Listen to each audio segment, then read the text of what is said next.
لاہور میں دو پاکستانی شہریوں کے قتل کے الزام میں گرفتار امریکی اہلکار ریمن ڈیوس کے معاملے پر امریکہ اور پاکستان کے درمیان نہ صرف کشیدگی بڑھتی جا رہی ہے بلکہ اس معاملے کی پیچیدگی میں بھی اضافہ ہو رہا ہے۔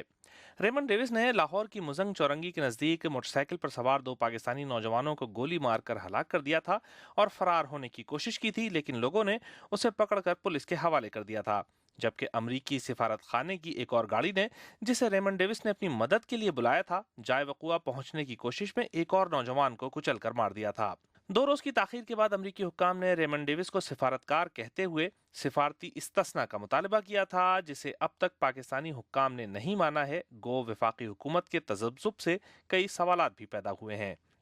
چند روز پہلے بننے والی وفاقی کابینہ میں پاکستان کے سابق وزیر خارجہ شاہ محمود قریشی کو شامل نہیں کیا گیا تھا۔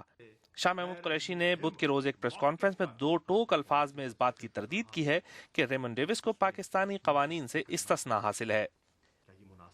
اس بریفنگ میں مجھے یہ کہا گیا کہ سر، ہماری ایکسپرٹ اوپینین یہ کہتی ہے کہ جو امریکہ کا سفارت خانہ بلینکٹ امیونٹی کا مطالبہ کر رہا ہے، ہماری رائے میں وہ بلینکٹ امیونٹی نہیں بنتی۔ دوسری جانب امریکی حکام کا اصرار ہے کہ ریمن ڈیوس کو بطور سفارتکار قتل کے واقعے کے باوجود پاکستانی قانون سے مکمل استثناء حاصل ہے، اور امریکی حکومت اپنے اس موقف کو منوانے کی خاطر یہاں تک گئی کہ خود صدر اوباما نے ریمن ڈیوس کے لیے سفارتی استثناء کا مطالبہ دہرایا۔ We respect it with respect to diplomats who are here. We expect Pakistan, that's a signatory, and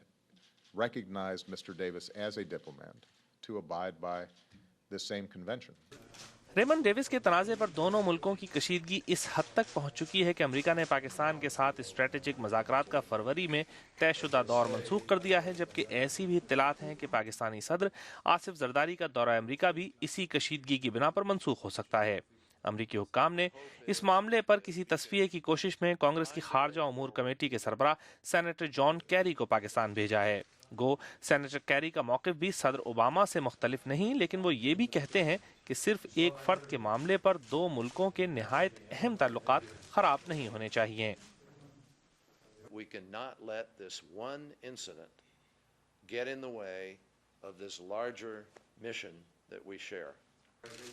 کسی تصفیے کی امید میں سینیٹر کیری کا یہ بھی کہنا ہے کہ حوالگی کی صورت میں ریمن ڈیوس کے قتل کے اس واقعے پر امریکی قانون کے تحت امریکہ میں فوجداری تفتیش ضرور کی جائے گی، لیکن مسلم لیگ کی صوبائی حکومت اس معاملے پر 2 ٹوک موقف اپنا چکی ہے کہ ریمن ڈیوس کو کسی قسم کا سفارتی استثناء حاصل نہیں۔ جب بھی کوئی ڈپلومیٹ یا سفارتی عملہ جب آتا ہے تو فارن آفس کو اپنی لسٹ فراہم کرتے ہیں، اور اس لسٹ کی بنیاد کے اوپر ان کو جو ہے وہ آئیڈینٹی کارڈ جو ہے وہ سرٹیفکیٹ جو ہے وہ ایشو کیا جاتا ہے کہ آپ یعنی ڈپلومیٹک جو ہے وہ آپ کا اسٹیٹس ہے۔ وہ سرٹیفکیٹ ہماری انفارمیشن ہے کہ اب اسے ایشو ہی نہیں ہوا، اور اگر ایشو ہوا ہے تو پھر اب تک انہوں نے کیوں جو ہے ہمیں پیش نہیں کیا۔ پاکستان اور امریکہ کے درمیان اس تنازع میں وزیراعظم گیلانی کی حکومت شدید سیاسی اور سفارتی دباؤ کا شکار ہے۔ ایک طرف امریکہ ہے تو دوسری جانب ریمن ڈیوس کو پھانسی کے مطالبے کے ساتھ نارضن حزب اختلاف اور ملکی رائے عامہ۔ شاید یہی دباؤ اور گومگو کی کیفیت ہے جس کی بنا پر وفاقی وزیر داخلہ کے سفارتی استثناء کے تصدیق کے بیان کے باوجود پاکستانی دفتر خارجہ کو ایسی اطلاعات کی تردید کرنا پڑی ہے کہ وہ جمعرات کے روز ریمن ڈیوس کے خلاف مقدمے کی سماعت کے دوران ان کے لیے سفارتی استثناء کی تصدیق کر دے گا۔